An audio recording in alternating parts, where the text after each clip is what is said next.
Découvrons maintenant le monument que vous avez placé en 6e position.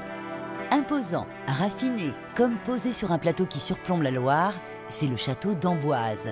C'est ici, dans l'enceinte même de cette demeure exceptionnelle, que Jean-Marie a grandi.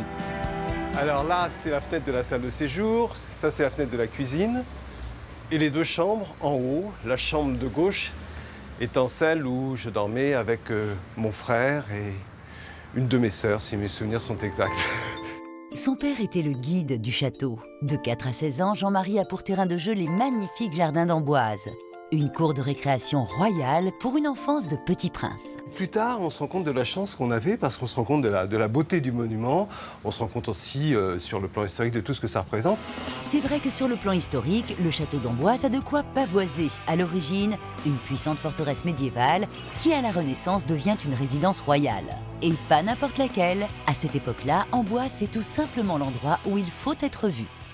Depuis Charles VII jusqu'à Louis XIV, tous les rois de France sont venus à Amboise, tous. En dehors du Louvre, c'est le château qui a vu défiler le plus grand nombre de rois. Charles VII, Charles VIII, François Ier ou encore Henri II, ils sont tous passés par là. C'est Philippe, un passionné d'histoire, qui nous fait découvrir les étonnants trésors que ces rois ont laissés derrière eux.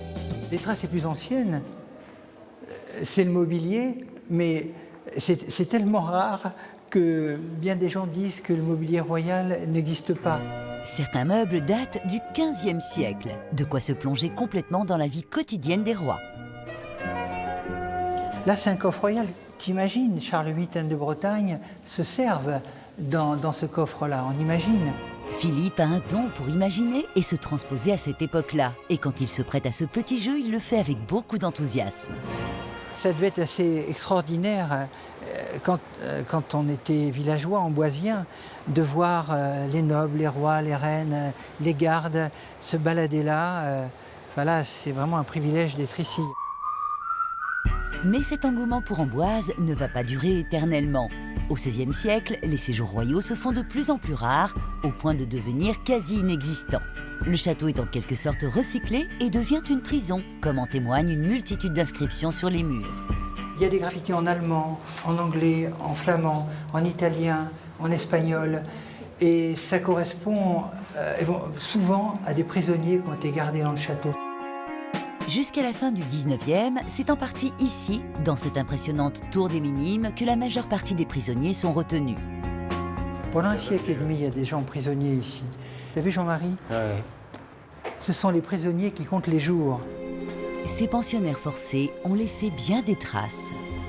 Dans un tout autre registre, un personnage bien connu a également marqué le lieu, Léonard de Vinci.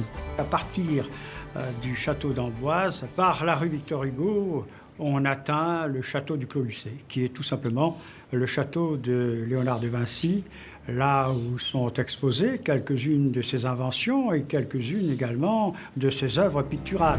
Un illustre génie qui a succombé au charme d'Amboise au point de vouloir reposer à jamais dans cette chapelle, à quelques mètres du château. Derrière, Notre grand ami, voilà, les restes de Léonard de Vinci. Cette chapelle, qui en théorie est la dernière demeure de l'artiste italien. En pratique, l'histoire est plus compliquée. Pendant la guerre, Mussolini fit un discours rageur pour récupérer la dépouille de Léonard de Vinci. Voilà pourquoi le comte de Paris, propriétaire à l'époque du château d'Amboise, décida de retirer la dépouille et de la cacher. Petit problème, quand le comte de Paris de l'époque est mort, il a emporté son secret dans sa tombe. Aujourd'hui, personne ne sait vraiment où se trouvent les restes de Léonard. Mais pour Jean-Marie, une chose est sûre, ils sont bien là. C'est quand même 99 chances pour cent, une certitude que ce soit bien Léonard de Vinci qui soit là. En toute objectivité, bien sûr. On ne va pas toutefois blâmer Jean-Marie, car quand on parle du château d'Amboise, difficile d'être impartial. N'est-ce pas, Sophie ? Difficile de départager les fameux châteaux de la Loire entre eux, mais pour ma part, celui qui offre le plus beau panorama sur la vallée de la Loire reste quand même le château d'Amboise. Admirer la Loire depuis le château est une chose, admirer le château depuis la Loire en est une autre. Je voudrais un joli bateau pour m'amuser les pieds nus dans l'eau. Ça c'est beau quand même, ça me touche toujours. C'est en tout une petite embarcation à fond plat qu'Aurélien emmène Jean-Marie au fil de l'eau. Un bateau qui a eu son utilité lors de la construction du château. Et transporter les choses avec ces bateaux? Oui, c'était toutes les pierres là, par rapport au château. Il y a eu des convois de bateaux sur le fleuve chargés de pierres. Et remonter le courant avec le vent? On remontait avec la force du vent, avec toutes ces voiles là, et puis on descendait avec le courant, un petit peu comme on fait là, quoi. Cette petite balade en bateau traditionnel vous transportera des siècles en arrière. Et pour prolonger ce bond dans le temps, ne manquez pas le spectacle nocturne dont s'occupe aujourd'hui Florence, une Amboisienne fière de son château. On aime notre château. C'est notre château à nous tous. D'ailleurs, les enfants disent on vient dans notre château.